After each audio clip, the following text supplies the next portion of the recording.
జ్వరంగా ఉన్న ఒంటి మీద స్నానం చేయొచ్చండి, మీరు చెప్పండి. టాబ్లెట్స్ కూడా వేసుకోలేదండి. బయలుదేరుతారా ఈరోజు సాయంత్రమా? సరేనండి, మీ అమ్మగారు ఒక మాట చెప్పండి.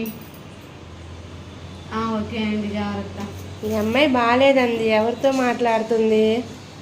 అత్తయ్య గారు అది ఏం చెప్పు. మీ అబ్బాయి గారేనండి. ఏం సాడీ చెప్తున్నావేంది ఫోన్ చేసి మీ అబ్బాయి గారితో అంటున్నావు? సాడీలేం కాదు అత్తయ్య, బాగాలేదని చెప్తున్నాను. ఏం బాగాలేదు నీకు? బాగానే ఉన్నావుగా. పొద్దున్న నుంచి చెప్తూనే ఉన్నాను కదా అత్తయ్య, జ్వరంగా ఉంది అని. మీరేమో అర్థం చేసుకోవటం లేదు. అందుకని నా మీద సాడీలు చెప్తున్నావా ఫోన్ చేసి? కట్నం తీసుకురాపోయినా కోడలుగా చేసుకున్నందుక ఇస్తాను అంటున్నారు. కట్నం డబ్బులు ఇస్తారులే అత్తయ్య. ఎప్పటికి ఇచ్చేది?